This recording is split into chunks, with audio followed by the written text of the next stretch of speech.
Love this podcast? Support this show through the Acast supporter feature. It's up to you how much you give, and there's no regular commitment. Just hit the link in the show description to support now. You've earned your place. Now let the perks prove it. At High Five Casino, the Prestige Loyalty Program delivers real rewards tailored to how you play. Reach icon status and unlock 2 extra sweeps coins and 180 more game coins every day just for logging in. And with every tier upgrade, you can score up to a 50 sweeps coin level up bonus, plus personalized daily harvests that grow as you climb. Log in now and check your Prestige tier. Your next High Five moment is waiting. highfivecasino.com. No purchase necessary. Void where prohibited by law. Must be 21 years or older. Terms and conditions apply.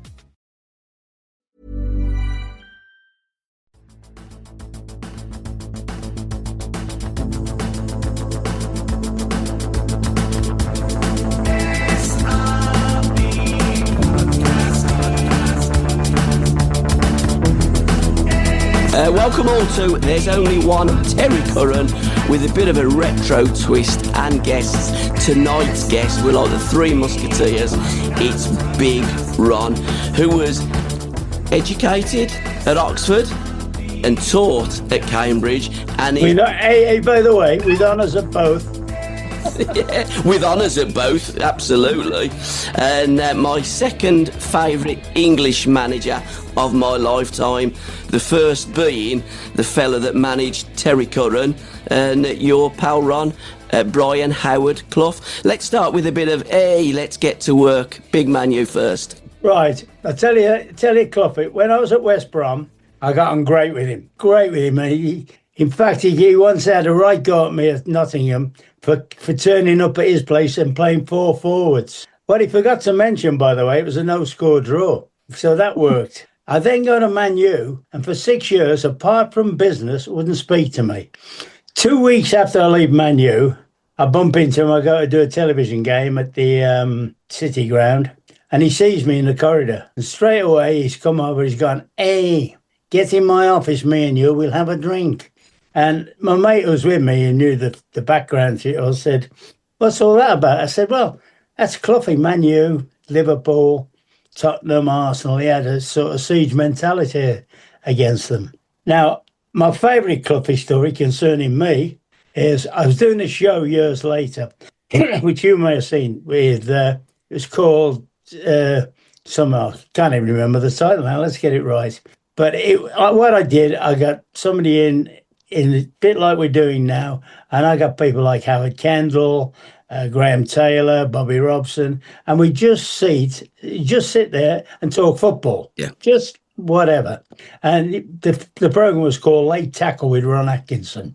Anyway, Gary Newburn was producing it. Gary Newburn's gone, Cloughie's off the sauce. Let's go and he's in good nick. Let's go and see him. So I said, all right, we'll go and see him. Yeah, fine, brilliant. You know, and he'd finished managing then. So I go around Nottingham and do what they call the Vox Pops. Finish up with my arm around a statue of Robin Hood. But then I go, but we're now going to go and see the real legend of Nottingham, Cloughie. So we go, he's waiting in a hotel for us. We walk in, and as I walk through the door, he sat in a chair, opening line is, hey, Big Ed, you've got an hour. I said, that's no problem, Brian, no problem. 4 hours later, we run out of tape, and I'm throwing him little hand grenades. Brian, you know, you ruled like by fear and all that. How would you deal with these models? You know, that kid at Manchester, the blonde kid, the number 7, how would you deal with him? Hey, the first thing I'd say is, why do you need, but he swore, but I don't. Yeah. Why do you need 7 cars? Because you can only drive 1. But if that wife of his ever started singing to me, I'd have her neck in a noose. I said, well, I think somebody's already done that, Brian. Like, you know, and he went on like, anyway, the lawyers had to cut a lot of stuff out of it because of what he said. But they put it up for the award show. And everybody's what's seen the programme said, that is a certainty. You'll romp it with that, Ron. So I go to the awards evening and they start going through the categories. They go through our category and they go, and in third place, John Stapleton for some news programme. In second place, for his interview with Brian Clough, Ron Atkinson. Now, I've been a runner-up to a great Liverpool side, a great Man United team and so forth. So that's not over the worst. That's not really the worst. But the winner for Supermarket Sweep, Dale Winton. Unbelievable. So you can imagine the flack I got that night. There you go. No. TC, you give us one of your Browne. Now, where do I start? I've got that many. Where do I start? I'll tell you the one of the funniest ones. I mean, I could mention Martin O'Neill about the tickets, but I'll start with the one. I'll do the one when he finally signed me. He'd been tapping me up for about 6 months, and I played at Barnsley. Anyway, when he got home that night, he must have got a speeding ticket. So he phones me up, and he said to me, we're going to sign you on fucking Wednesday, young man. Are you coming down? And I said, yes. So it'd all been sorted out. So we drives down to Nottingham with Stan Anderson and Chairman. When I gets there, he says, you owe me 60 fucking pounds. I said, what for? He said, driving home from Bars, I weren't kidding you, I got a speeding ticket. And he took £60 out of my wages the following week. True story. Here's one for you. Go on. Do you ever remember a game? What year were you, Donny? I signed 73. Right. Because I'm pretty sure you played in the game. I know you did, to be fair. I was manager of Cambridge. We were top of the league, and we got a Donny. Yeah. That's when there was yourself, Peter Kitchen, Big Brendan, and Mickey Elvis. It was the left winger? Mickey Elvis. Elvis, okay. Preston. Yeah. So, you had a very good... And we played at Bellevue there. You absolutely hammered us. We're top of the league. We've had a great run. Absolutely hammered us. And for some reason, we managed to keep the score. You didn't score. Our keeper had a blinder. The centre-halves had a great game, Stringer and Fallon. And then you scored, which was inevitable. And we went straight up the other end and equalised, which we hadn't been over the halfway line all match. So we drew the game 1 each. After the game, I'm in the boardroom, and my mate comes in, and he looks at me as if to say, how have you done that? And I said, Barry, to the lad, I said, Barry, it's the modern game, absorb and counter. And I've said it as a joke. Stan Anderson, he stood there, he went berserk. They were quite guy, Stan, wasn't he? You know what I mean? Lovely guy, Stan, lovely guy. You know, he knows that you should have beaten us about 10. Yeah. And somehow or other we hung on to it, and I'm not sure whether he got promoted that. You may have done. I know we won the league anyway. No, I tell you, we always applied. Well, Doncaster always applied for re-election.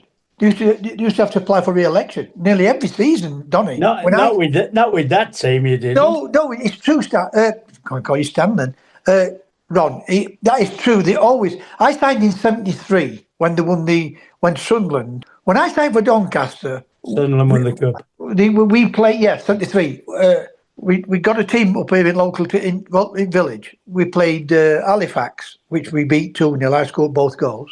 George Muller was manager, and he offered me a contract. And I said, look, I've got a trial at Doncaster, but I will sign for you, because I knew he was offering me a contract. Anyway, went and played Doncaster. And then we beat Doncaster 3, and I scored all 3. And he asked me to come back. Morris said to us, what manager? And he asked me to come back in again. He asked me to come back in. And I said, yeah, not a problem. But we set off to sign for Halifax. Got halfway to Halifax. Stopped the car. I said, stop the car, we're going back home. So my brother's in car. And he said, what do you mean we're going back home? I said, I want to go back. I want to go to Doncaster. Just for some unknown reason, I just fancy Doncaster. And George didn't speak to me for a good 18 months. He was so angry with me because, I promised him I would sign. And that's the only time I ever broke an agreement. That's the only time I ever broke an agreement. And went back. We played Sunderland in reserve game.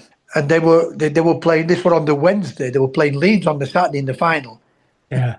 Guthrie, the left back, played in that game because he must have missed a couple of games. And that's what Morris said to me. So in 1973, when I signed for Doncaster, come off at local football straight there. And practically straight, the first thing he says, he's playing on Saturday in the FA Cup and you just give him a chasing. And then he offered me the contract. And within weeks, I'd signed, got into the first team, and then Clough signed me. He's the only gaffer what's never, ever given me a bollocking. Ever. I was his pet. I was his pet before Rob. I mean, Robbo needed... Martin always had to test Robbo. You're a great player, you're a great player. I mean, you talk about ifs and buts. Alan Browne nearly sold him, Robbo, to St Mirren in part exchange for Ronnie Glavin. Could you imagine? Yeah. Could you imagine how Robbo turned out? It's unbelievable, isn't it? When you think. I actually think he should open a school for wingers. You know, they have goalkeeper. Yeah. Well, he can't now, obviously. Yeah, great. But you know how like they have goalkeeping coaching schools. Yes. I always thought John Robertson, because of the way he played, he was an inside forward, really, playing on the wing. Yes. Now, when I've watched City over the last 3 years, I said, if I was Pep, and we can talk about Pep, but if I was Pep, one of the things I'd try and do is get a video of Forest and show it to Jack Grealish when Jack played, and he's not a left-sided player anyway. Jack Grealish should be a maverick. Yeah. He should play. They should say, there's a football field, go play in it. Yeah. Do damage where you can. But he had him in that disciplined left-handed side, and he never played a ball round the corner. He never plays. If he received the ball in that left-hand spot 20 times, he'd get fouled 5 times, play inside 5 times, and the other 10 or whatever would be back to the left back. The game has changed, though, Ron. I didn't think the game had changed, but the more I look at it, it's definitely changed dramatically. It has, because you look at Jack when he was at Villa. I can remember him going on. In fact, I said to you, Gabby, he got on loan, and I said to Gabby, I've seen a kid here, he's gone to Notts County, and he looks brilliant. You know, I tell you what, he was playing as a free spirit. Absolutely, he played in the middle. And he was invariably looking forward to pick passes through and play balls through. I'm going to ask. When he plays on that left hand side, for me, he's become a stopping off player. I'm going to ask you a question, because no doubt one of our greatest managers in this country, an English manager, without a question of a doubt. When you look at people like Jack Grealish, my head's telling me, people who say to me, my head's telling me what to do and how to react to certain things, because you only react to how, when a ball comes to you, the opposition will either close you down quick or they'll stand off, or they'll try and send you inside. As a manager, Cloughie would always, him and Howard were the only two what said to me, go and play. Whereas Jack would say to me, stay on wing. Don't come off the wing. Stay on the wing. Yeah. You know, and then if I didn't come off it, he'd go ballistic, he'd have veins sticking out in his neck. And he said to me, I said, why'd you tell me to stay there?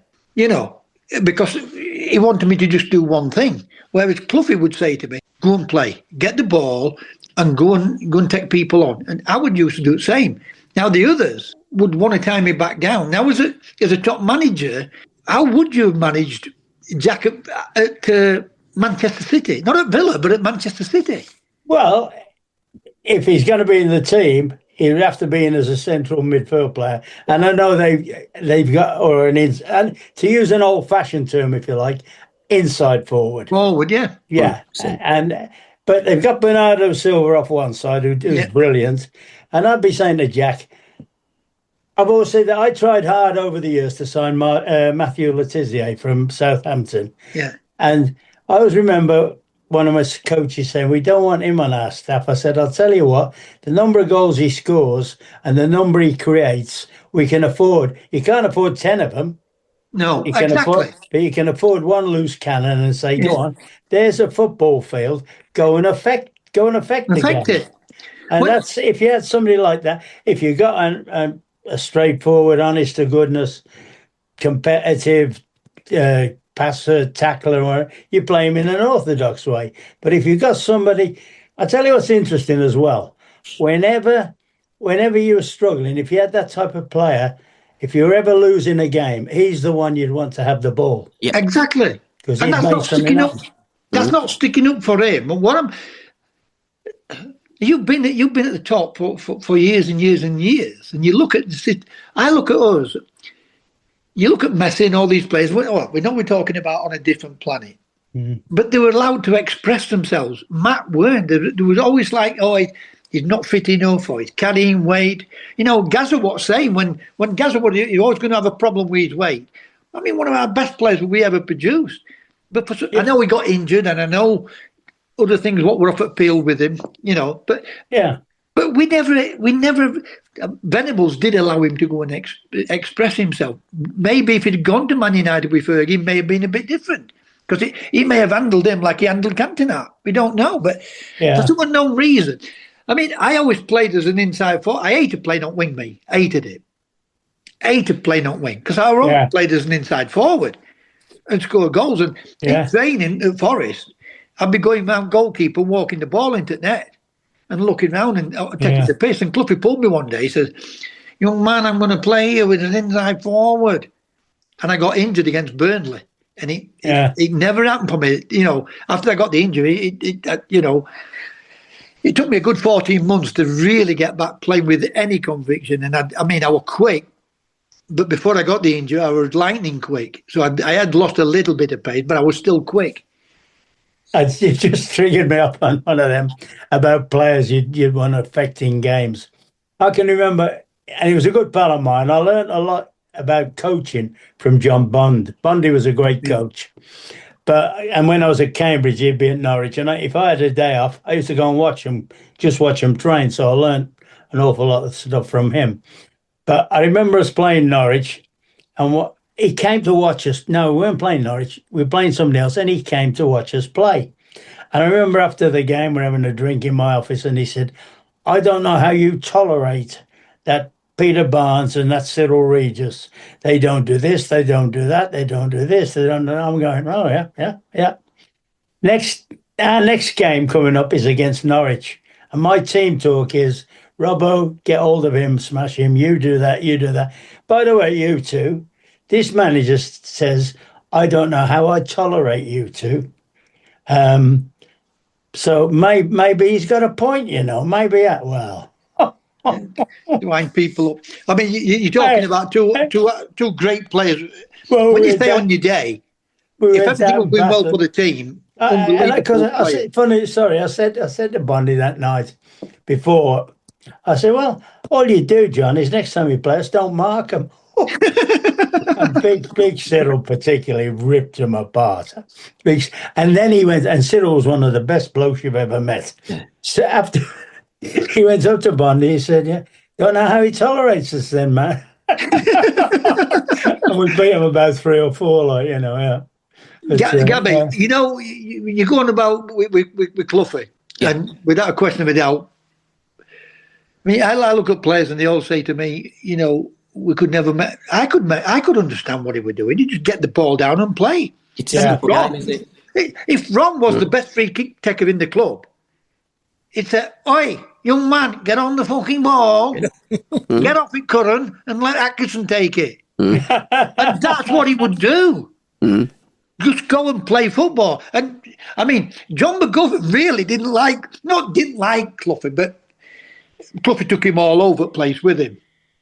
And Martin and Robbo once said to me, he said, "Why does Cloughie keep picking him?" I said, "Because he can do things that we can't do." "How do you mean he can do things we can't do?"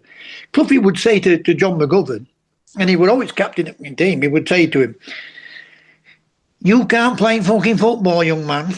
Get the ball and give it to Robertson or give it to Curran, who can. And when they lose it, get the ball back, or you're coming off."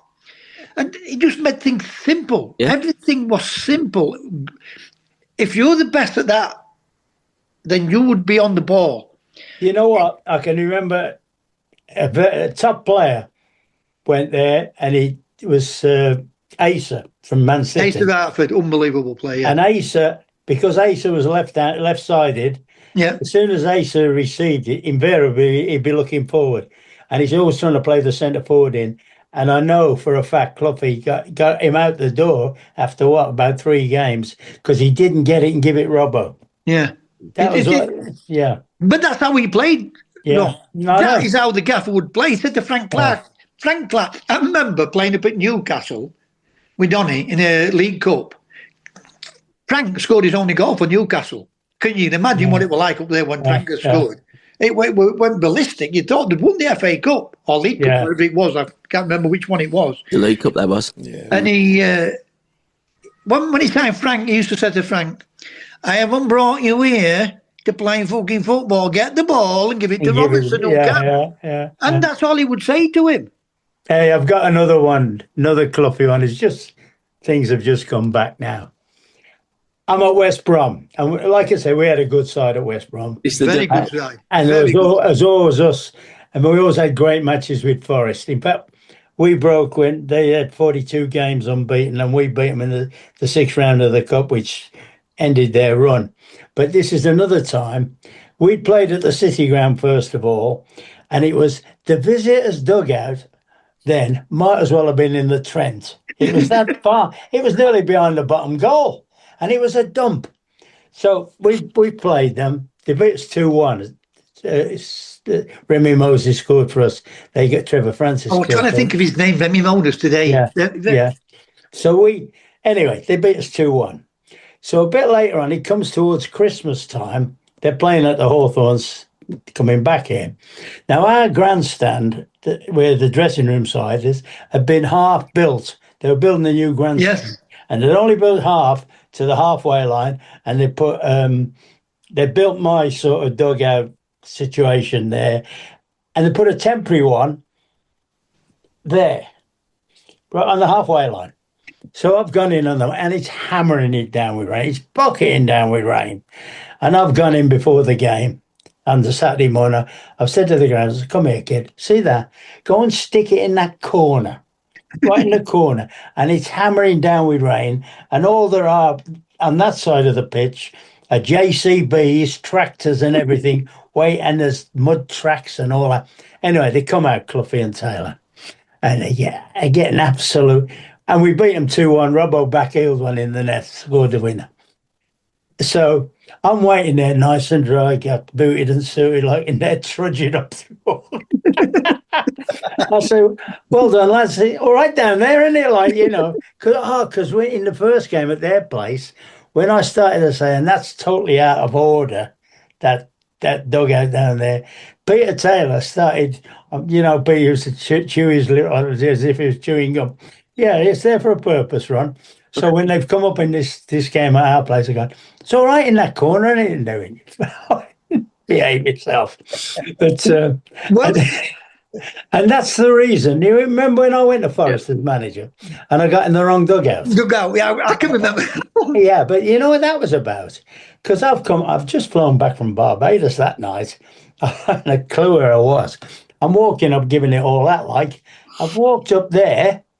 And I see a dugout. Now, I'd only ever known one dugout on the halfway line, which was the home team's. Yeah. So I've got in there, and then when I look up and see Thierry Henry and Patrick Vieira and Nelson Vivash in there, I've gone, "How the bloody hell are we bottom of the league with these in our team?"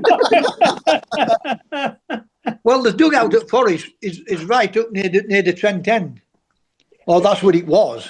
That's what I'm on about. That's where I had the thingy with Cloughie. Yeah, exactly. And so, I mean, it was way back for the opposition coaches and managers, and whereas the Cloughie would have a wooden one put near the half. That's right, near the halfway line. I know. I mean, you talk about him being way ahead of his time. It was with lots of things. But here's one for you, Gabby. Go on. Yes, Cloughie done unbelievable things with Forest. But QPR and Ron's team, West Brom's team, they were so unlucky because they always say your first trophy is your hardest one. I mean, QPR had a great team, didn't they? You know, Dave Thomas. Yeah. And Ron's team, I can always remember Ron's team, that West Brom team, before he got Barnes and Owen. What they call it, Gary Owen. Yeah. His team, he got Willie Johnson then. Larry Cunningham, Cyril. Big Cyril, what they call him, Statham. Robbo, Remy Moses. I'm trying to think of his bleeding name today, Remy Moses. Yeah. You go and mention it. I mean, you've got an unbelievable team. I mean, how you didn't win that league that year was sometimes you look at it, you always think, how did we lose that? Oh, yeah. It's like a game, innit? You look at a game, you think, we lost that game, and then you win some games or the other. Here's one for you. What you know what did us? You know what did us more than anything else? Freeze up. Yeah. There's always one game what does you. Just after January, we were top of the league. Yeah. We had a spell where I would have backed us against any team in Europe. We beat Valencia. We beat Arsenal at Highbury when Arsenal were flying at the time. We then beat Man U 5 at their place. We beat Bristol City at our place on a nice pitch. Absolutely wouldn't play today. And then our season stopped. And we didn't play again for 6 weeks because of the big freeze-up. Yeah. And then we in the April, May, in 25 days, we had to play something like, I think we had to play 11 games in 25 days.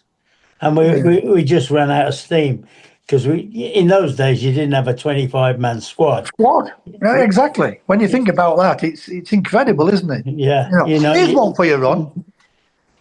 Boys, can I just interrupt here? Go on. This is a phenomenal book. It's called Attack, and it's the story of West Bromwich Albion in the 1978-79 season. And I think you're right, boys. Big Ron's Albion team were one of the best teams that I certainly have seen in my time of watching and loving football. They played with a swagger. They were certainly the kings of the Midlands. They were certainly the kings of England, really, and could have gone on and been the kings of Europe. Albion were that good under Big Ron. If they win the league, we may have seen them do what Forest did. It's only ifs and buts. Here's one for Ron. He gets out of Man United. Now, there was a lot of talk back then. I mean, I got the injury, and I can remember the doc had been tapping me up to go and play for them.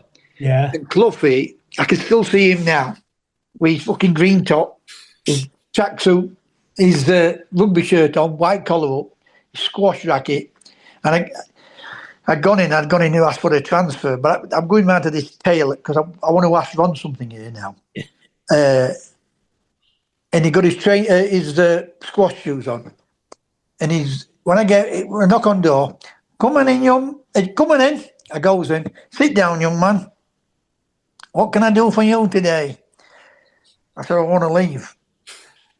And then he said, listen to me. Look, you will be back in team, but you got the same injury as I had, and it finished my career. Stop being impatient, and you will back in team. As a kid, you want to play. You just want to play. Look. You could ask anybody. Well, Ron knows all them, Robbo and all them. I mean, Robbo's poorly now, but he knows Martin and all them. Ian Boy, they'll all tell you, right? And he used to say to me, young man, you'll be back in the fucking team now. Come and give me a kiss. Anyway, I walked back out the door was loose. And I pulled the door and I slammed it. And as I slammed it, the door's gone back down like that. And I can see him now with his face. He's put his hand behind the back of his head and he's laughing his head off. I'll see you on Monday morning, young man. That's what he was like. But what I want to ask Ron, Cloughie always said to us, any of us that went into management, if you go into management, forget your centre forward, make sure you got the world's greatest goalkeeper. Yeah. Now, this is weird, this story, that Shilton were going to Manchester United. And I think if Ron had signed Pete, now, what according to form was, and it's only rumours, you can't, Big Ron's there, he's the one that will tell us whether he could have signed Shilts or not. I'll tell you the story. But Man United not give Shilton more than what Forest gave him? Because the story on that one, let me tell you the story on that one. When I was at West Brom, we invariably beat Man U. And we invariably scored a lot of goals. Yeah. We got 5. I can remember us beating them twice by 4.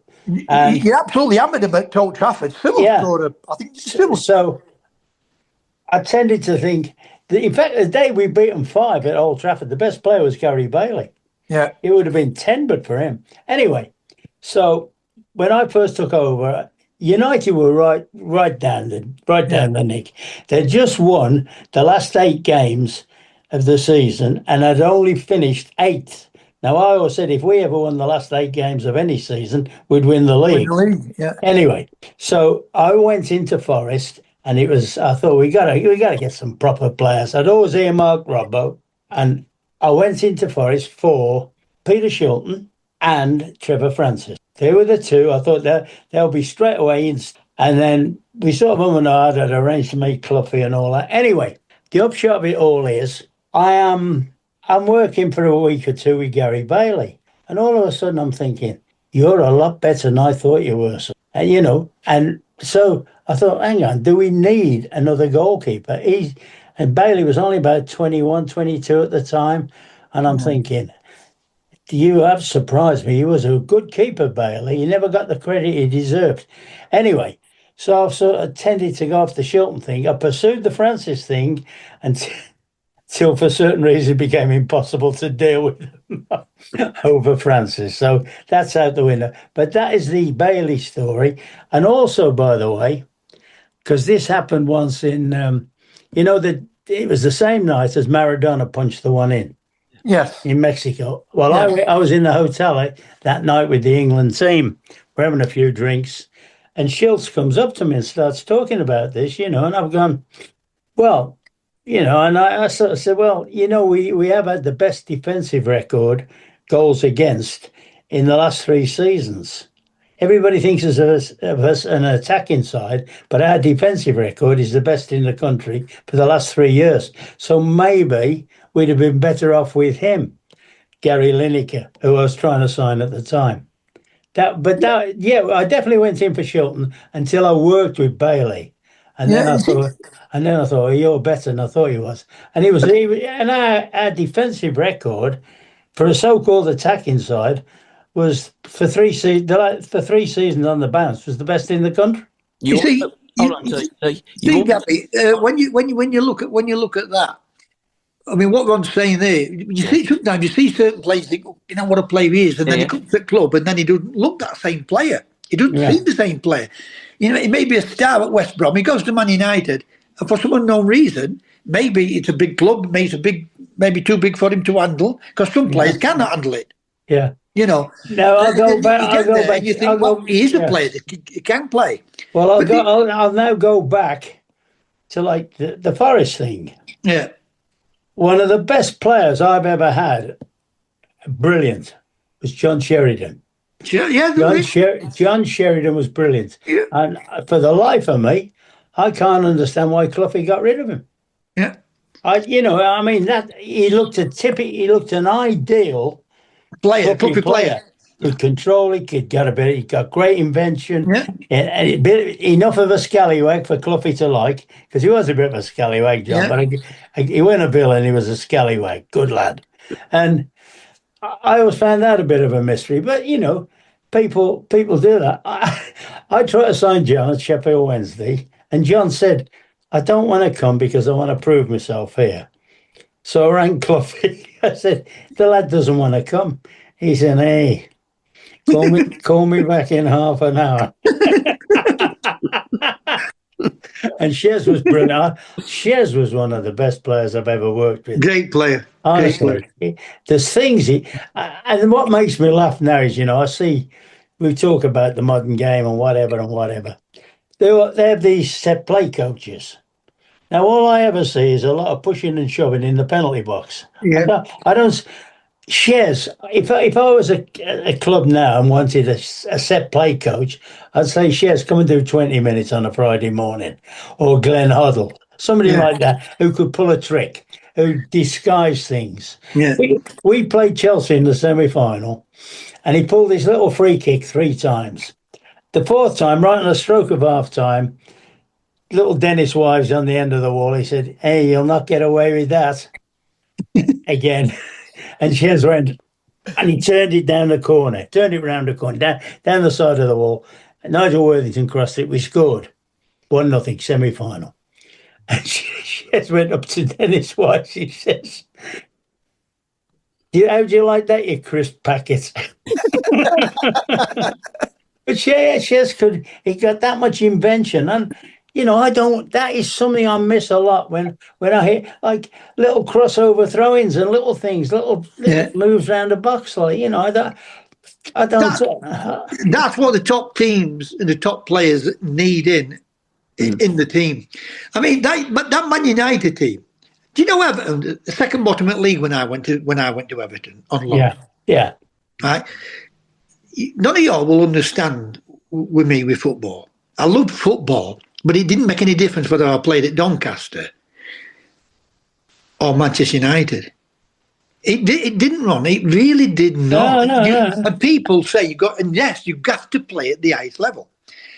And I remember that when I went on loan to Everton, and he said to me, Howard, right, because they were having such a bad time. It signed 5 or 6 players. Yeah. Used all the money on the 5 or 6 players, and it weren't working for him.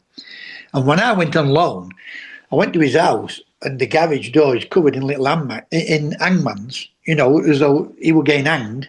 Yeah. Fuck off, Kendall, and all this. They were having such a bad time. Anyway, when I went there, they're second bottom at league, right? And then we had a great run. Yeah. I used to terrorise Ron's fucking favourite left back, Derek Statham. He always writes to me, Derek, on Facebook. He said, lads always used to wind him up. He said he played against that Curran today. He said he's going to take the piss out of you. And before you start, you didn't at Derby in the cup when we knocked you out to come up. Yeah, but you see, Derek and Kenny Sansom were absolutely great players. Derek was miles better. And I'll tell you the other great left back, if he wouldn't have gone down that way, because how Birmingham played, the other left back, Mark Dennis. He was another great player, but he was one of them, the Birmingham 6 or 7. A gang of 4. What would rattle people, but he could play football in. Yeah. Whereas the other two wanted to play football. But going back then I met Howard at Birch Services with Green, the secretary, right? And Howard said to me, because he thought it was going to be a piss easy deal, this, because he got me on loan from Sheffield United playing in 3rd Division. And he said to me, what are you looking for? I said, 1,000. It's £1,000 a week. He said, there's nobody on £1,000 a week can't do that. And there were no agents back then. And I turned around and I said to him, so I said to him, I got my mate to come with me. I said, come on, we're going. He said, no, hang on a bit. Let's try and sort something out. I said, no, we're going. So we left, and next day it's all headlines, Greedy Curran, so-and-so, so-and-so. Anyway, end of the season, next season started again, and they set off bad. And I'm at dog track, and the girl who I was living with at the time, she phones me up. Or phones the dog track. No mobiles back then. Phones the dog track up. I had to go up into the racing manager's office. Took the phone call. She said, "Can you come home at 8:30? Howard's going to give you a call." So I gets back home. Howard phones me up. He says, "You've got that. You've got £1,000 a week. My first game back is against West Brom, right? Yeah. And I get injured. Then I get back playing again towards the end of it. Played me in that semi-final. Talk about playing games. I played too many games, so I missed out on final because I played 3 more games after that semi-final. But that team you had at Man United, that was like the West Brom team. How you didn't win the league that year? Because you got Olsen playing on. You got an unbelievable team. And I can remember us driving down from Everton to Old Trafford. And I remember Andy Gray, and Andy, big character, Andy. I mean, when we got him, when he would walk with a limp which took him halfway up his hair when he was walking. So he'd done great for us. But even Andy, we're on that coach, and I remember Andy, I'll never forget this, Andy saying, we've got to get a point here. I said, forget Man United. But that's how I was. Yeah. I didn't give a damn. Not this. I respect all players. Yeah. And your great Liverpool team, they won everything. But when you're playing against them, you cannot let them see that you feel in fear. I said, forget Man United. We can beat these. And we finished up drawing with you. You went 1-0 up. I think also missed a penalty that day and all. Yeah. But that was some other. I mean, you missed out on winning the title again that year. Yeah. Man United. I'd say there's a little story there, by the way, about Andy. I tried to sign Andy at Man U when I first went there. Right. Andy was at Wolves, and they'd go and bump. And it just so happened that the fella that was handling the thing crisis at Wolves happened to be my accountant. And so I said to Roger, mate, I said, look, how much can if I wanted Andy Gray, and I wanted him at the time as a bit part player, somebody, come on and galvanise. Well, I think that's what I would want to do for at the time. Yeah. And he said, if you offer us 100 grand, you can have him. I'll make sure the deal goes through. And we took, and Andy was going up for treatment to Manchester every week to Freddie Griffiths, I think the physio was. And so we rang Freddie. He said, what's the state of Andy's legs? Can you guarantee me he'll play 100 games in 3 years? He said, I can't guarantee he'll play 6. So we didn't go after him after that. He never trained on. No, I know that. What a player he turned out for Everton. I still have him down. When I'm asked to pick my best ever Villa team, he's always my centre forward. Yeah. Him and Jerry Hitchens are always the front two. And I took him as assistant manager with me to the Villa. Yeah. Yes, you did. That's right. Yeah. And he was good. He'd have been a good manager, Andy, if he hadn't gone. Obviously the television was another avenue for him. So yeah. But Ron doesn't remember this, and it always baffles me this because, and this is true, Gabby, regardless what Ron says, and he's got a memory like I don't know what. He's got his encyclopedia member of every player, everything, anything about football. He's a legend. What is he now? 80, 81, whatever he is? 37. Still sharp as a whip. With a bit of interest. He remembers Norman Wynn, yes, Ron? Yeah, Norman, yeah, people. Right, so I get a phone call. And what had happened, I was playing at Sheffield United. I played Stoke in FA Cup. Ron was there that night. Arsenal were there that night. Don Howard was manager. And Howard had come. Right? Norman Wynn phoned me up and said, look, Ron wants to sign you. But Arsenal had come in, and I think that what they were trying to do, they would up the money for everything. Because it was Reg. Porterfield didn't buy me. It was Reg what bought me, took me to Sheffield United. And he said, if it's not done for this certain Saturday, we're signing Arthur Graham. And I said to Ron about this. He said, well, I can't remember. Which I find strange because Norman Wynn knew really well. And Norman Wynn had phoned me up and said to me, look, you're going to have to go in and ask for a move. So you might have won league that year, Ron. Instead of me going to Everton, you might have won league. He also nearly bought or tried to buy Butch as well, didn't you, Ron?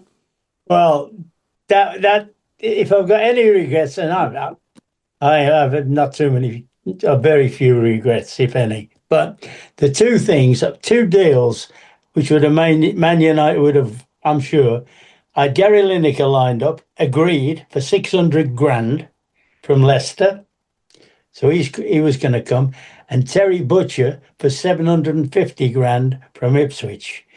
And I might have when I went to the board meeting, particularly about Butcher, they were trying to fob around it. And the chairman said, well, we really need the money for the museum. And I sort of said, well, next time we're away from home and we're one down and we got a corner, send the museum up for it to try and head it home. Butcher was in it, even after the World Cup, the night before that board meeting, by the way, Butcher and rang me from America because he'd played for the Europe used to play a game against South America, a charity game. That's right, after the World Cup. And he's rooming with Strachan. Strack made the call. Strack said, Gaffer, we've got the big man here, we're having fish and chips. When are you going to sign him? And I was going to the board meeting next day and I said, it'll be done tomorrow. I'm pretty sure. I was convinced. And then it got, there was certain things came out of that board meeting. I knew then my time was up. Yeah. I knew. Listen, Ron goes on about that, and Ron had got the greatest centre half. I'll stop you. Let me stop you there. Go on. This is the next line. Because I said, I don't care who's manager of this football club. And I went through every name you could. Terry, Graham Taylor, Howard. I mentioned Fergie because I knew Fergie had been tapped. And I went. The NFL is back, and FanDuel's got everything you need to play your game, from same-game parlays to live betting. Right now, new customers bet $5 and get $300 in bonus bets if you win. 21 plus in present and select states. 18 plus in Kentucky and Wyoming. Must be first online real money wager. $5 deposit required. Bonus issued as non-withdrawable bonus bets that expire 7 days after receipt. Restrictions apply. See full terms at FanDuel.com/sportsbook. Gambling problem? Call 1-800-GAMBLER. High Five Casino is the top social casino that's free to play. Sign up today to receive a free welcome bonus and exclusive first purchase offers. Choose the premium jackpot package for $29.99 and claim up to 700 game coins, 55 sweeps coins, 1 sweeps coin daily bonus for 5 days, and 400 diamonds. Your high five moment awaits at highfivecasino.com. No purchase necessary. Void where prohibited by law. Must be 21 years or older. Terms and conditions apply. No manager's going to come to this club and complain for the next 5 years having McGrath and Butcher as centre halves. I'm going to say McGrath is the great. If he's injured, now I didn't play with him. I played against him, and I'll never forget the first time I played against. I'm not quite sure whether we played in a benefit match at Bramall Lane or it was a reserve match. But McGrath was 18, and I remember coming off. In fact, I'm late in Bath, and I said to one of the players, "I've just seen the best centre half in England ever." Yeah, I'd seen Morrow, but I mean, he got everything. He got the pace where Morrow hadn't got the pace. I've always said the only centre half I've seen better than him. I've seen others as good, but the only centre half I've ever seen better than him was probably John Charles. Yeah, well, I never saw John Charles. No, John Charles was the best ever centre half of all time, and one of the 3 best centre forwards. Yeah, well, I played with two as good as anybody in the country, which were Todd and McFarland. Yeah, at Derby, they were so, but he was only 18 at the time. And what threw me off, Tony Kenworthy come in. He said, "Listen, you better go up home." I said, "What for?" He said, "Your wife's at home." I said, "What do you mean my wife's at home?" None of them knew I was married. I've been living with a girl, and my wife and her in-laws were at the house. Right? And when I walked in, so the wife there, the girlfriend's there, and the in-laws are there. And they all started screaming at the same time. I said to him, "You're going to sort it out between." Why was that? Did you not offer them a cup of tea or anything? Did you know Fraz? Did you know Fraz at Sheffield Wednesday? Who? Fraz, big fan at Sheffield, down at Sheffield Wednesday. No. But you probably know him beside Big Fraz. Not the one that you never used to wear a shirt, but it stood behind. No, that's Big Tango. That isn't. He's from Tango. Yeah, Tango is from Birmingham. She went down there, and I shot her up into Josephine's. So I never went back on that night. Yeah. What a player he was, Paul McGrath. Oh, yeah. And I got a bit lucky with him in the end. I originally signed him from St Patrick's in Ireland for 30 grand. What a snip that was, wasn't it? And then when he had no injury problems with me. You know, that was all the injury problems, and that manifested after I'd left. But when I went Sheffield Wednesday, all that came to light about they wanted him out, they were going to take the insurance money on him and this, that and the other. And Paul was going to take the insurance money. And he at the last minute, he ducked out. He said, "No, I'm going to carry on playing." So I rang Fergie and I said to Alex, "I tell you what, Alex, I think the insurance money was 450 grand. I said, I'll give you 150 grand for him. This is at Sheffield Wednesday. I'll give you 150 grand for him, and then I'll do the rest on games. And, you know, you'll get your 450 if he plays the number of games," which was sort of half agreed.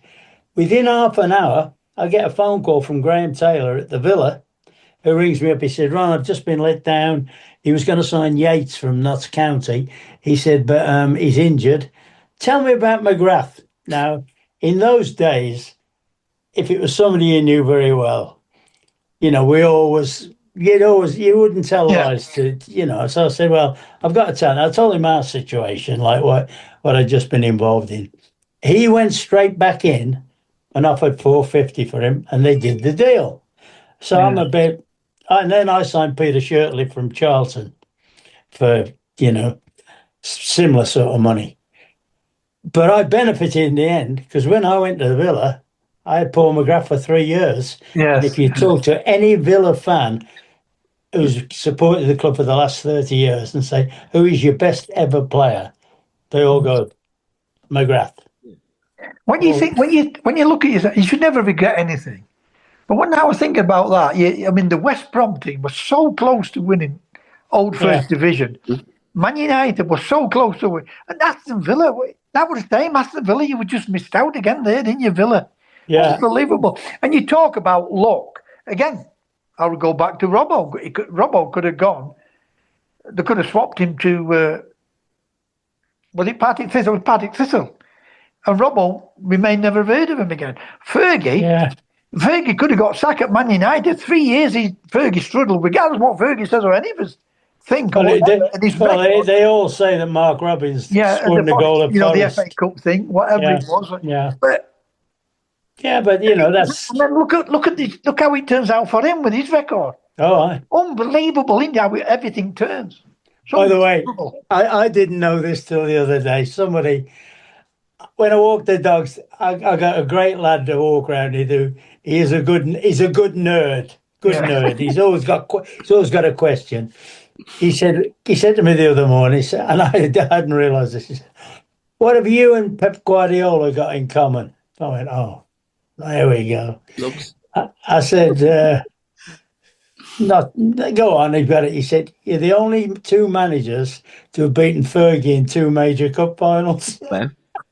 Right. Yeah. I went, "Oh." Yeah.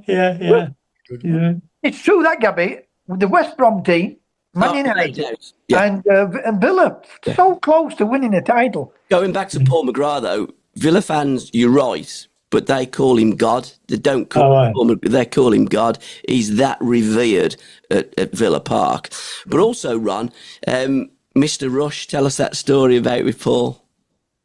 Oh, well, Rushy said to me one day, Rushy never scored against us, He scored 10 against every other team, but he never scored against us, Rushy. He said, that annoys me. He said, I get the ball, I knock it past this centre half, and he said, I'm fairly quick, Rushy, who I still think is possibly the best centre forward ever to play in the Premiership. Or before that, the first, Yeah, so he said, I knock it past this centre half, start sprinting, and by the time I get to the penalty area, he's there waiting for me. I was going to ask you a question about Rushy, and then you've answered it really. But I can remember playing against Rushy, and Liverpool signing for 300 grand from Chester. A famous name played in that game. The player playing for Chester that day was called Peter Sutcliffe. You remember the Yorkshire Ripper? There's a story about the Yorkshire Ripper and you when you got caught. But Peter Sutcliffe. Oh, Peter Sutcliffe, yeah. There's a guy who played for Chester called Peter Sutcliffe. Yeah. Peter Sutcliffe was the Yorkshire Ripper. When Rushy went to Liverpool, I thought, they'll give a lot of money for him because he didn't look anything. But when you look at his record, and even Dalglish, people said to me, "What's Dalglish?" He's so dry, that Dalglish. He was just like that with media. People didn't think he were, but it was so dry, wasn't he, Ron? Yeah. Really dry. He was always taking the piss. Yeah. And Rushy felt inferior to Souness and them because you can imagine them. Yeah. Give him dose abuse. Yeah. But then he turned out to be, one of the greater players. And do you know what? Once again, you mentioned something earlier on about fate. He was a hair's breadth from leaving. Liverpool, and they played him in a League Cup game, and I think he got about 2 or 3, and then he stayed in, and then subsequently he started scoring on a regular basis. Right, yeah. And I sometimes go for a toss-up. I suppose Terry Henry. There've been some great players in the Premiership. I sometimes go for a toss-up between Rush and Shearer, but yeah. It's incredible when you look at it. Fate does play a part in it. It does play a part. Oh, Cluffy buys me, and you can ask any of them players. You ask any of them players, I was his favourite, and I get a bad injury, they go on to win everything. I go to Everton, they're bottom at league, second bottom at league, right? We move halfway up the league. The following season, they set off bad. I go my first game back. I get injured. I'm out for another 6 months. I pulled a muscle in my leg.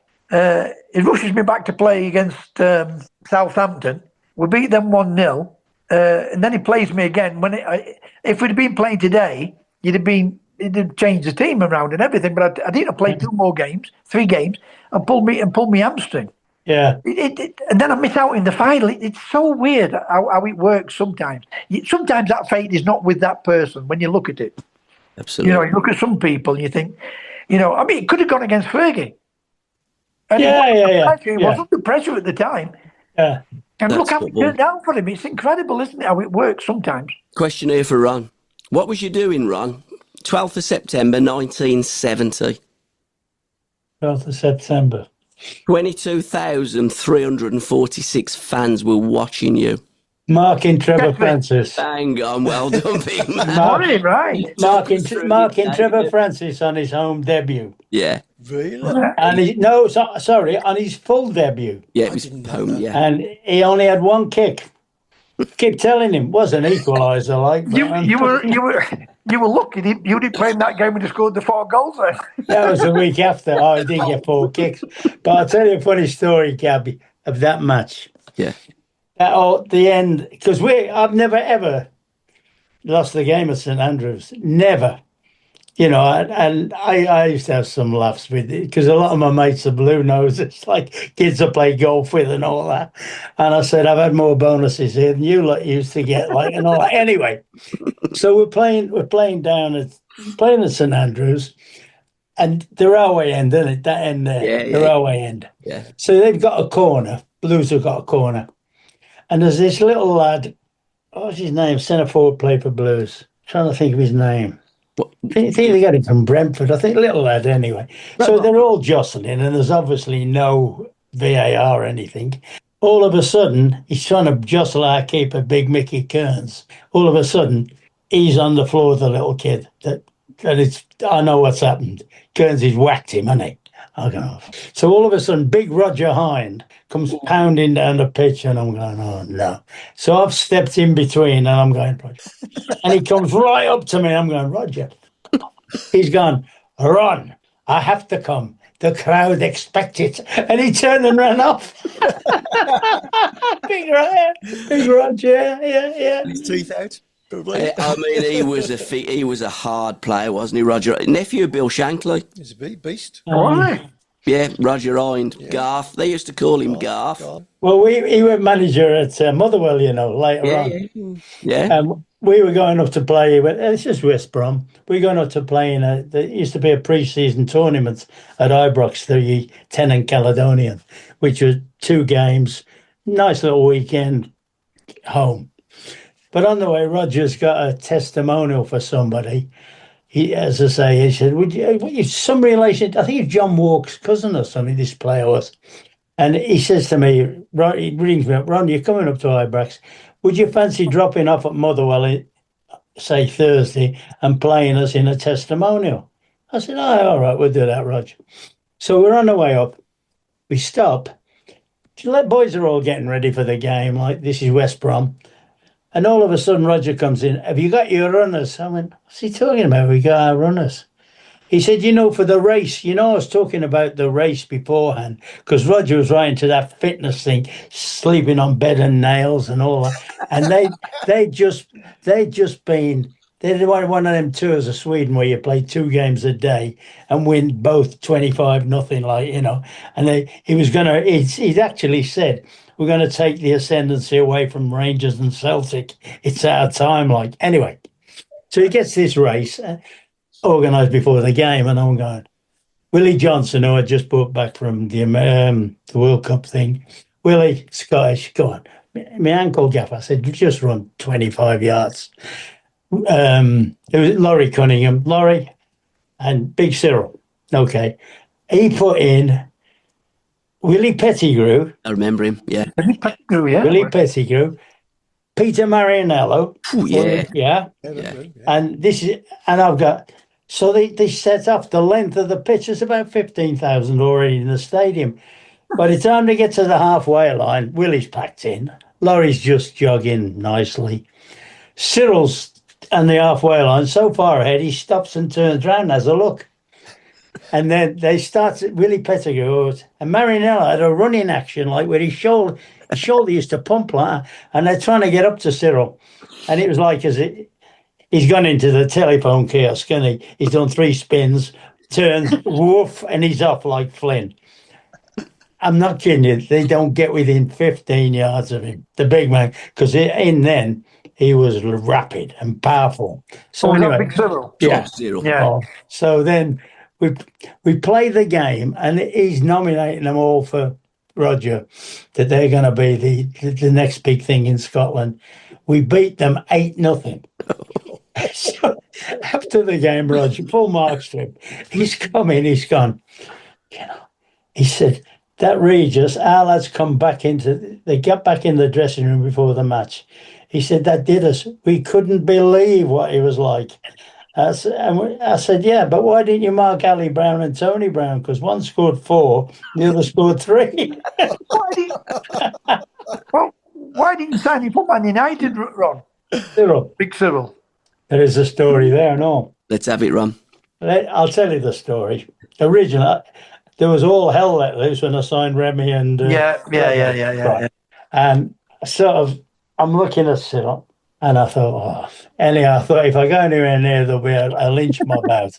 So, but then a few years later, he went to Coventry. Coventry, yeah. Now, I went to watch Coventry play, and I've gone, he's the best player they've got still, Cyril. A little bit later on, my physio, Jim McGregor at United, who was a very good on diagnosis, he's come in, he said, you got to get Alan Brazil's back's going to go in the next 12 months. You got to get him out the building. So I've gone to Don Mackay was manager at Coventry, and I said, I'll tell you what, you fancy Regis? Can we do a swap? You have Brazil if you want. I'll do a straight swap if you want. And he was going to do it. Cyril was injured, and he got a hematoma on his knee, and he'd had a few of those, and you thought, oh no, perhaps not. And what I did then, because we knew we had to get Alan out the building, because Terry Gibson was in the middle of a bit of a purple patch. He just scored 4 against Liverpool or something. Little Terry Gibson, yeah. Yeah, so what I did, I took Terry in a swap deal for Brazil, but the original deal was for Cyril. And if Cyril hadn't been injured, because when I went to Villa, people forget, when I went to the Villa, Cyril was my first signing. When you looked at that Ipswich team, Brazil did great for them. And he did struggle at United. We know he got his back injury, but for someone, I'll tell you, was another one. Gary Birtles at Forest. Unbelievable at Forest. Birtles was a good player. But once again, it did all right for me, You know, did you sign him, Ron? No, he was there. And he never scored a goal. But when I got there, in the season I had him, he scored me 15 goals. Alan Brazil scored 15 goals from about something like 25 games. Brazil at Ipswich, what a great player at Ipswich. Great player.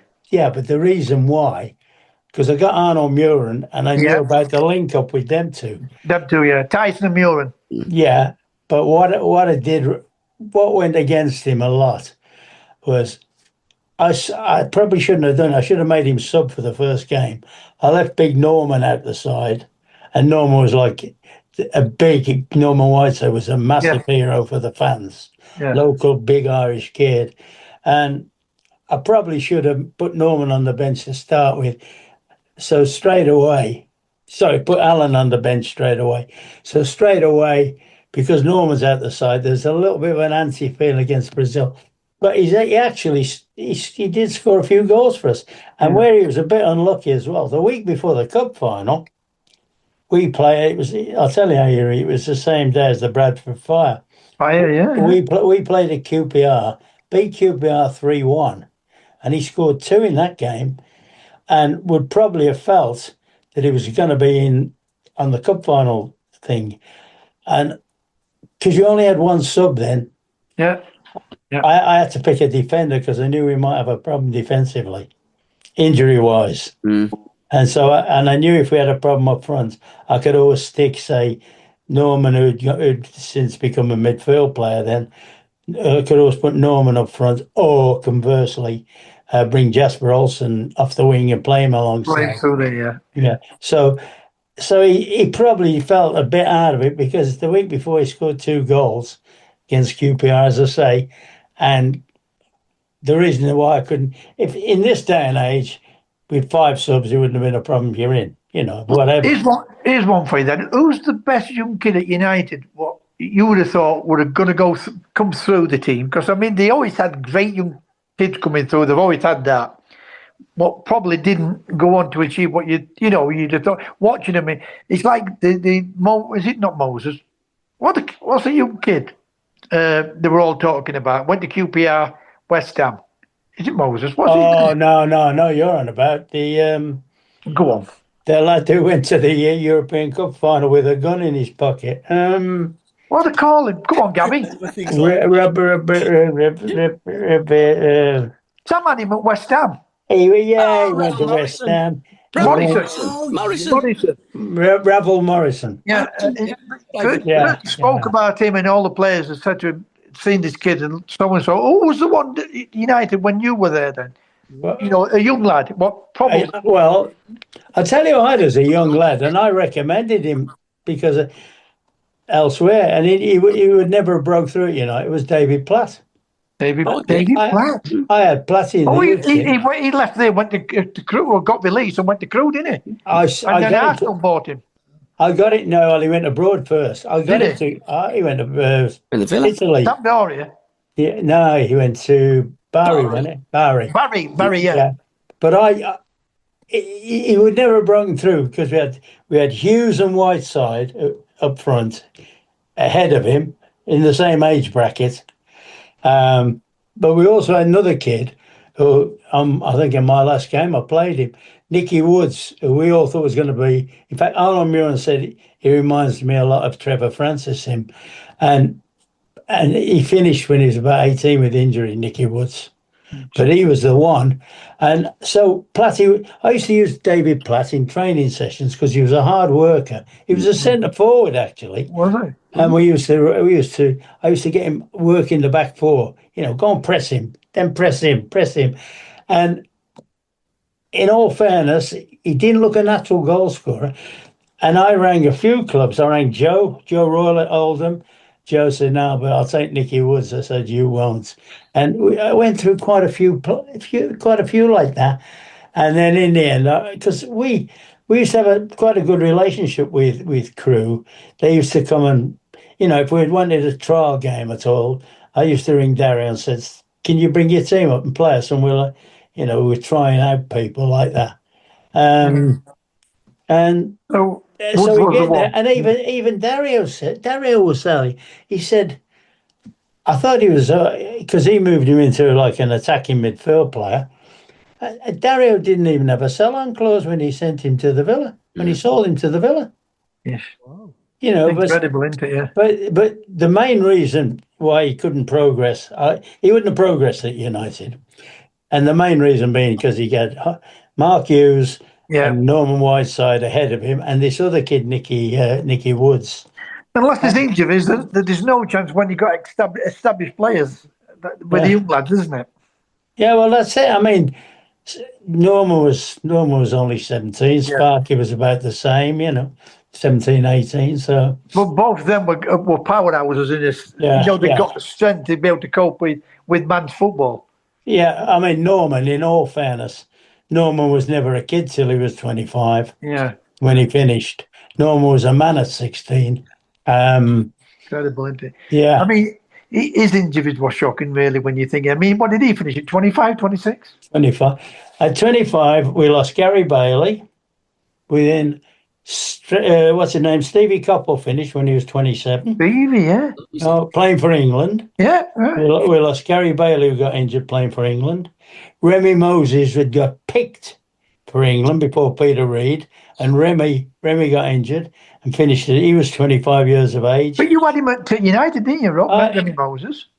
I had him at West Brom to start with. Yeah. And what happened? That's a funny story in itself. His contract's up at West Brom. I'm at the hotel late at night trying to negotiate for Frank Stapleton to come with us. I got Frank locked in a room with his agent. Well, when his agent, he has a solicitor in, and we're desperate to sell him desperate to sign him because we know Liverpool want to buy him.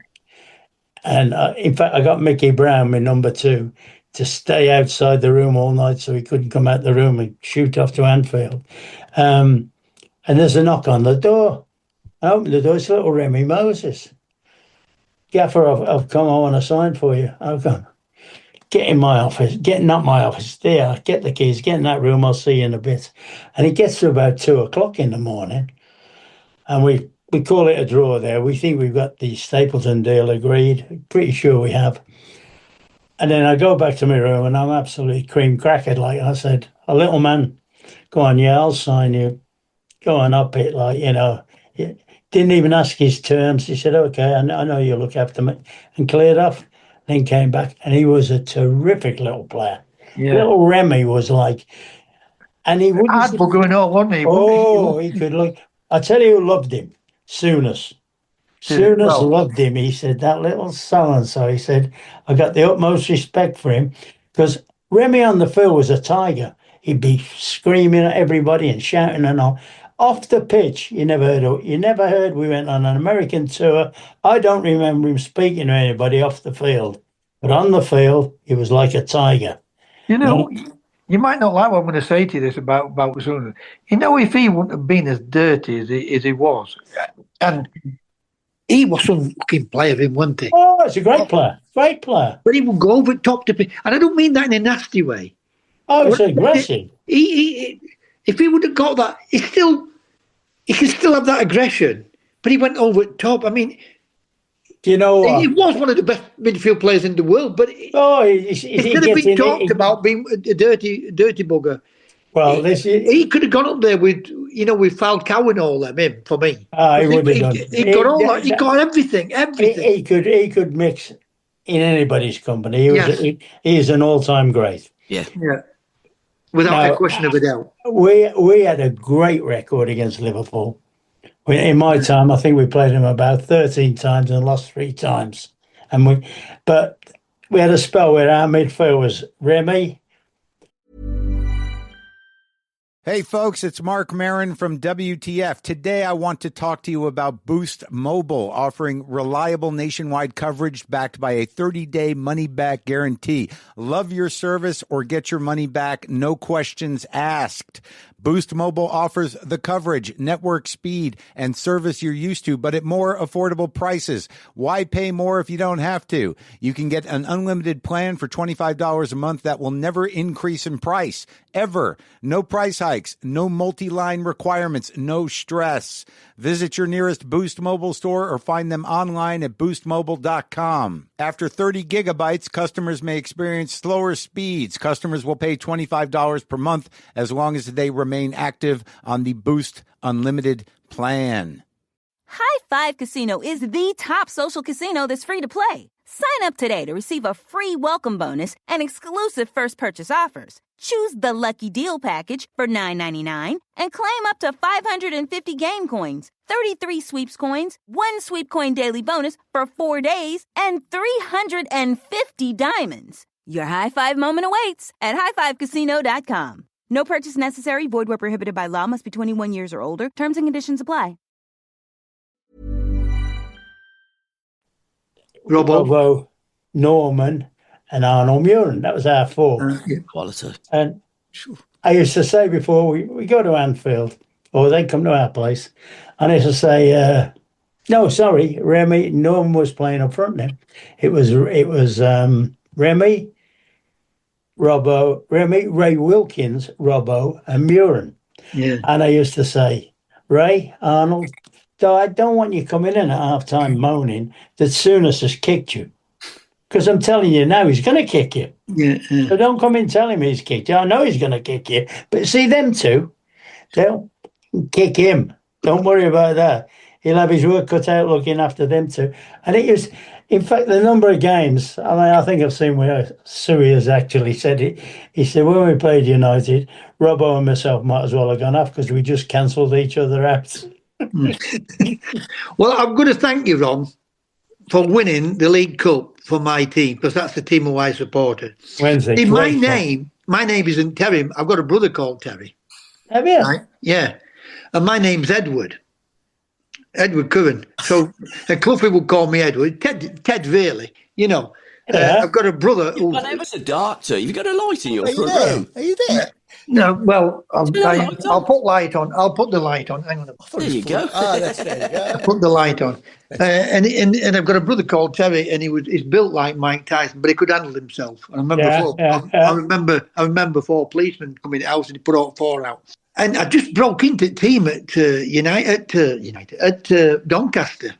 And when you broke into the team back in those days, you play 5 or 6 games, and then you come out. Yeah. And then when you went back in, you would stay in. If you came out, that would it. You'd finished. You'd be moving on. Yeah. Anyway, I come out of the team. I think we're playing Peterborough.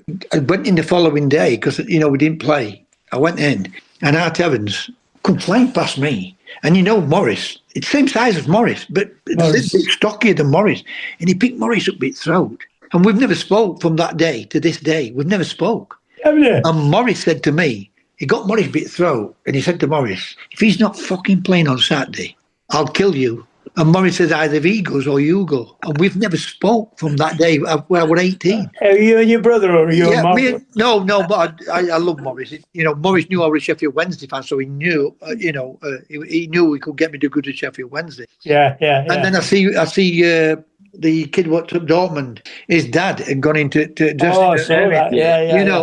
and I'm thinking, just remind. But my brother grew to Morris, and Morris could handle himself a little bit. He could, Morris. It shows you things were happening in football to you and what have you. Have we got a Billy Whitehurst story? Sorry, We've got a Billy Whitehurst story as well. Well, I know, but I'll tell you about Billy. I know Billy well. And you talk about, by the way, he could fight him. By the way, I'm being serious. I know. Anyway, I got this job at Mosley. And Sammy McElroy, Altrincham manager's job. And I said to Sam, what's team like? And he said, I've taken half at players with me, Terry. So I took Billy and his mate, Dave, I'm trying to think of his surname now, and a couple of more players, and we got beat 4-0. And I weren't one of them who go ranting and raving about players, because to keep getting on to players, you think to yourself. So I said to this centre half, why would you try that? And so he said something back to me. Fucking Billy. Billy picked him up. And I can't say no to Billy. I'm telling you, twice the size of me.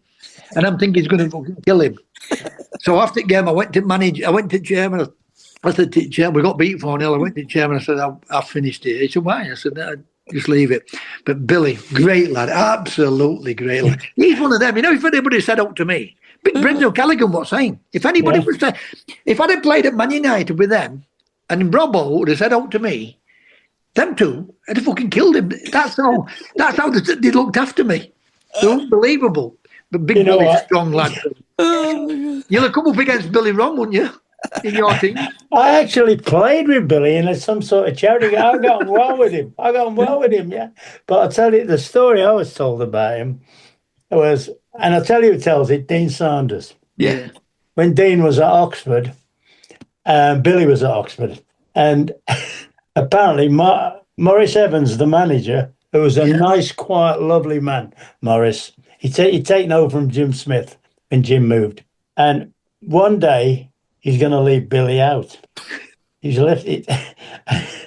And he goes in the dressing room, Billy, before the game, and sees his shirt's not there and his boots ain't there.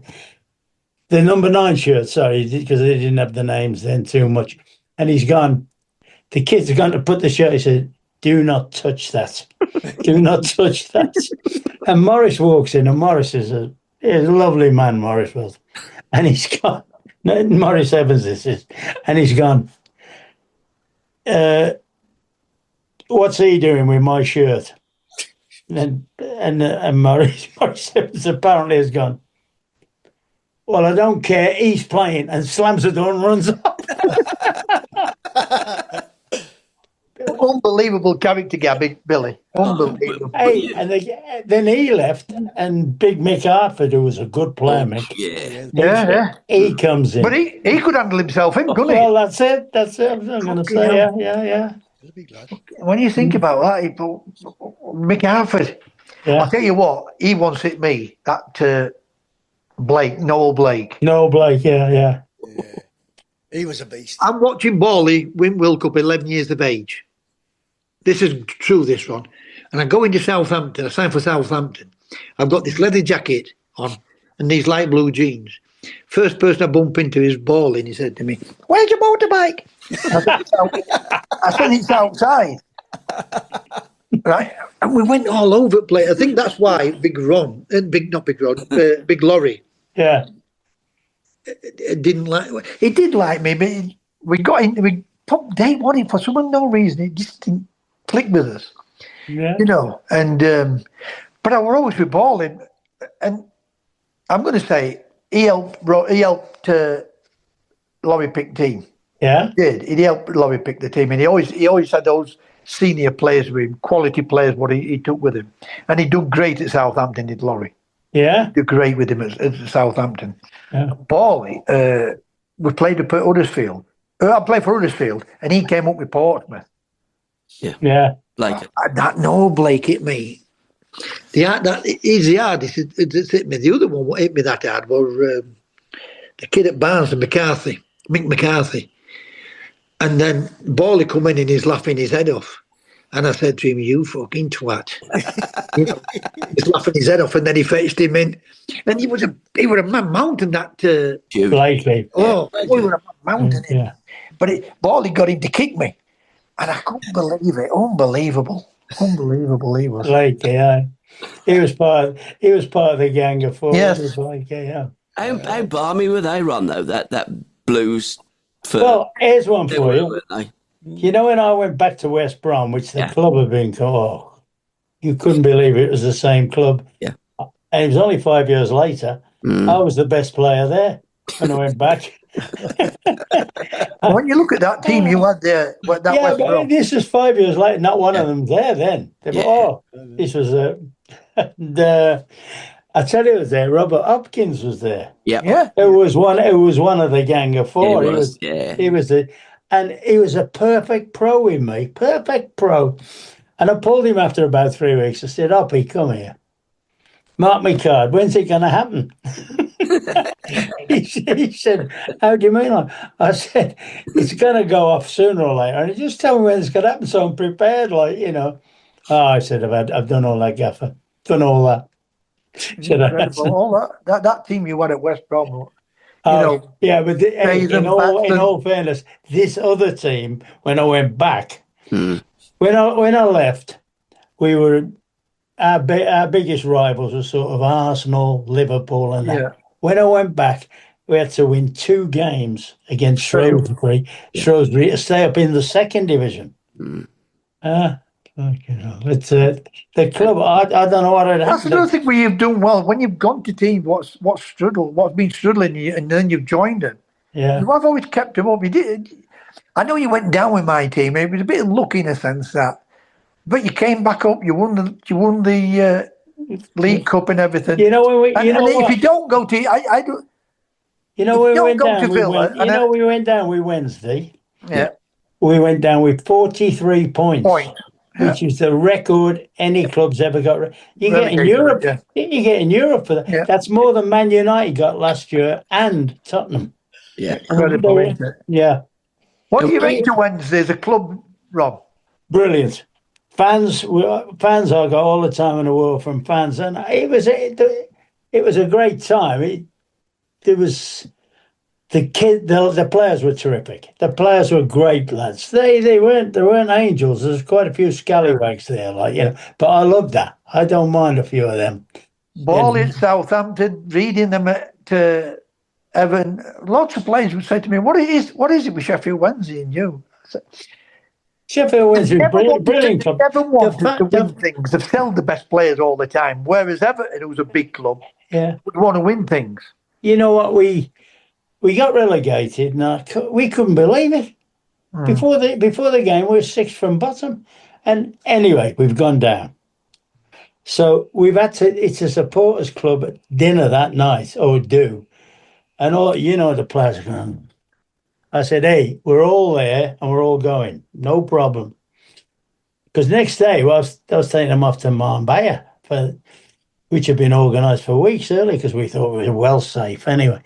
So we go in there and we get a round of applause when we go into the Player of the Year award. And I just made the shortest speech. I said, look, we owe you big time and we'll put it right next year. And we'll go back up. And you did. You came up. It's a fantastic football club, Ron, isn't it? Oh, massive. I mean, all right, it was. And I've heard conflicting stories like, I've got somebody was on about the other day if they can get, there's somebody trying to get a consortium up. Yes. Would I come back as an ambassador? I haven't made a commitment one way or the other. But then I talked to somebody in the know, because obviously the chairman's coming for a load of sticking, the owner or whoever he is. And they said, hang on a bit, you do know he's put 200 million into the club. Yeah, but you know as well as I do, Ron, they put that in and they take that money out. And he's covered. I don't know. I mean, from a distance, you look and think that club's been badly run. Yes. You're right. He has put money in. And they've been a bit unlucky not to go up when he first came in. Yeah. But there comes a time when you think to yourself, hang on a bit, and I don't give a damn whether it were Ron or whether it were Cloughie. There's a time to say, right, it's not working here for me, I'll move on. Yeah, but you see what I was told? I mean, I would have taken exactly the same point of view until I had this conversation with somebody that is in the know. Who was in fact, the person that told me, I was amazed how supportive he was of and he got no right to be supportive of him. And he said, what happened? The crowd started abusing his family. And that's when and himself. And that's when he got the needle and just sort of took a back, pulled. I've been told from somebody now, and I do know plenty of people that went to them. Yeah. Right, and you'll always feed little bits back to certain people, like yourself. Yeah. And they tell me he took 12 million quid out not long ago. Did he really? Yeah. Now, somewhere at the back of my mind, I might be a million miles off here. Did somebody tell me, was his son director of football? Was he making the deals or something like that? Because I think somebody close to him, somebody in his family, something like that, were making the. So I've got that at the back of my mind that somewhere. Because if they've spent that much, they've spent it on mediocrity. Yeah. Mediocrity. You know as well as I do, in your day, you made the decisions on players. Yeah. There's a lot of it now. They just bring them in, don't they? Oh, right. Get it and handle it and handle that. You've got that's your player, whether you like him or not. Yeah. And that's not going to work, is it? With a manager. No. That manager just might not like that player. No, I was talking to Gordon Strachan, and Strack said, to be fair, if you went into management now, he said you'd last 15 minutes. I said, what? Is that if I was late coming in or something? I don't know you as a manager because I've never played under you.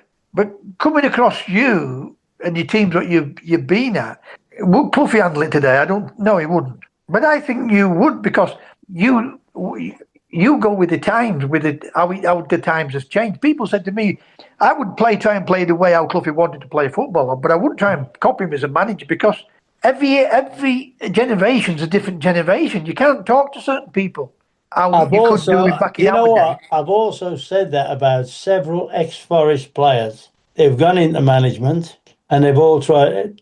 Cloughie was unique. Unique, yes. Unique. He was a one-off. Martin did try and copy me now. I wouldn't attempt to do what he did. In fact, it would go again. I think that's balmy.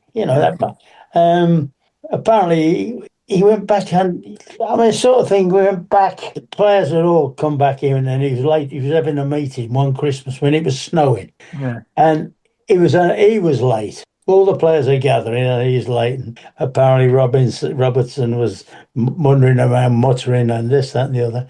And apparently, he walks in, and the first thing he said, before you start and all start muttering, have you fed the birds today? I mean, if he said that to me, are you serious? Like, have you fed the birds? He said, because it's snowing out there and they've got nothing to eat. And that is true. TF told me that. By the way, I can remember that. But in the winter, he would come in and say that thing. You know, if it's been snow, because back in our day, we had a lot of snow, didn't we? Yeah. If you fed the birds today. You know, unbelievable he was. But he got that aura about him, you know. Oh. I mean, people got about fear, but he got that aura about him, you know. But you know what? In all fairness, I'll tell you now, when I loved him. But I could never stop laughing at him. Because you know what? I always thought he was Mikey Howard. You remember he used to Yeah. When you stuck him on. And whenever he used to say things, I burst out laughing. But he didn't realise how funny he was. I know. He did not realise how funny he was, because he'd come out with some things and you think to yourself, you know, whereas a lot of players would look at it and they were like fearful of him. Me and Larry Lloyd weren't. Yeah. I mean, Larry Lloyd hated because you knew when he put that up, that little finger, that finger and thumb, and he put that circle there and he'd go like that. He'd never do it. He'd never do it to Larry Lloyd, and he used to fucking hate it. He did. You know, he'd do it to Kenny Burns all the time, just to wind Larry Lloyd up, like, you know. But a lot of them all were fearful of him.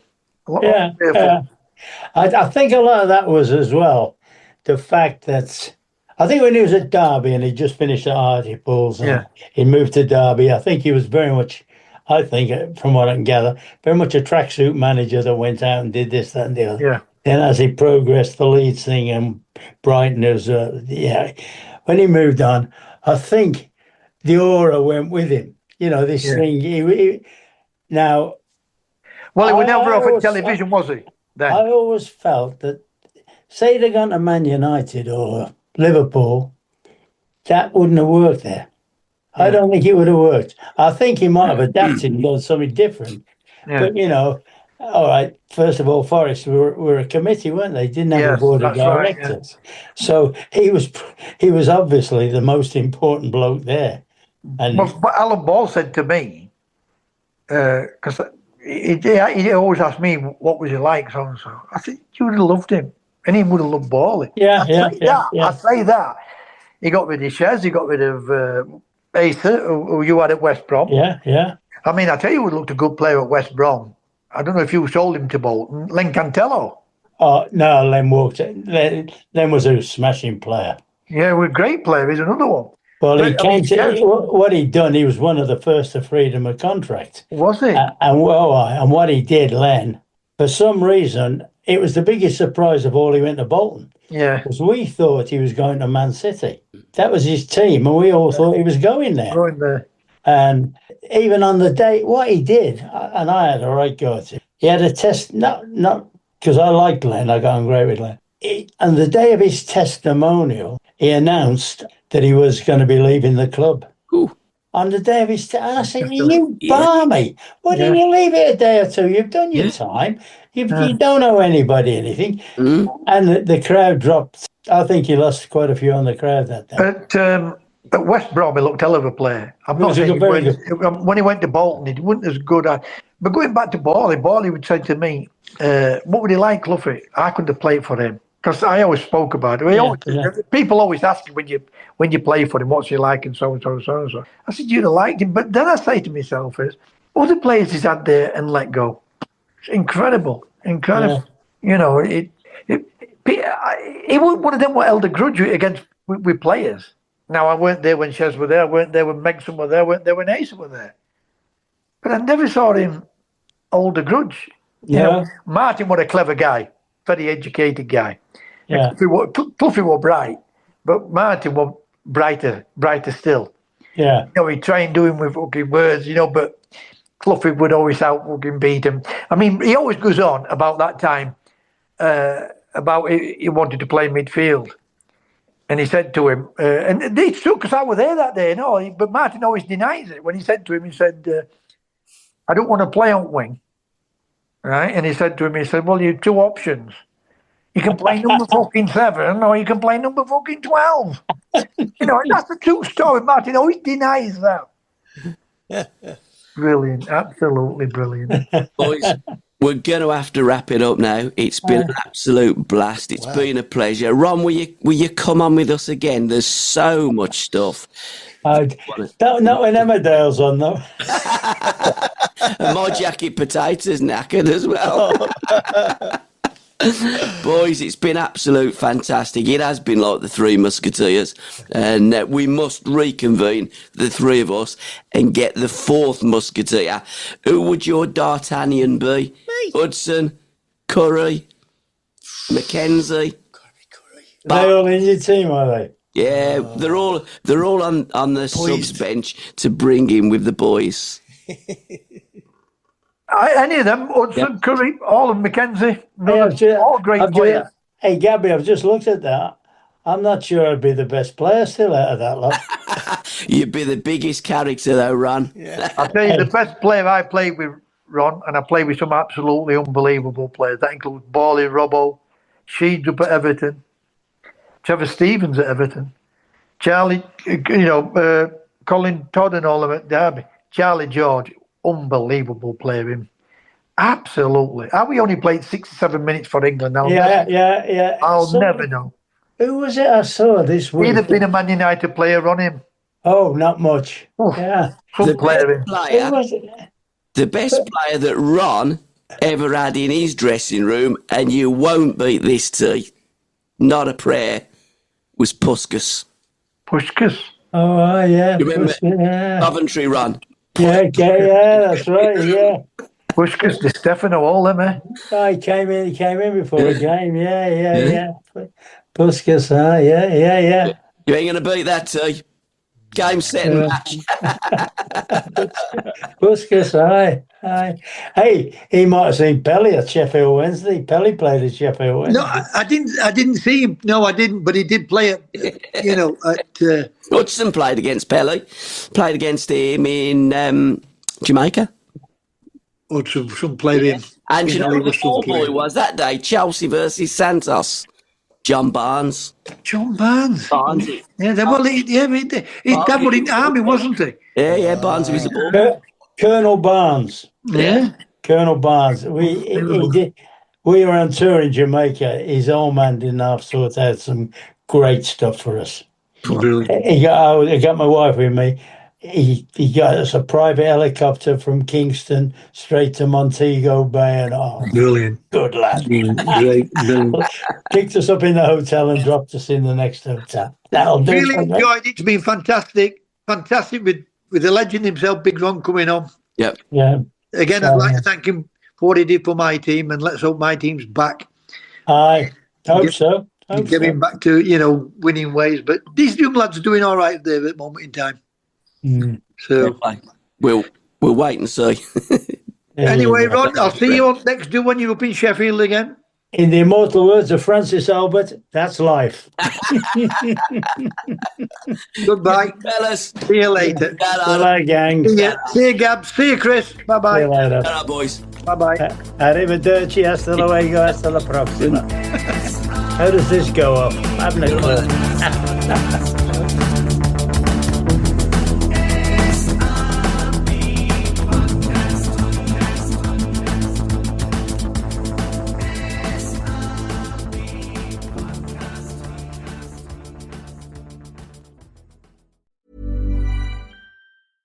If this back-to-school season, talking to your teenager sounds like this. With Boost Mobile, make it sound like this.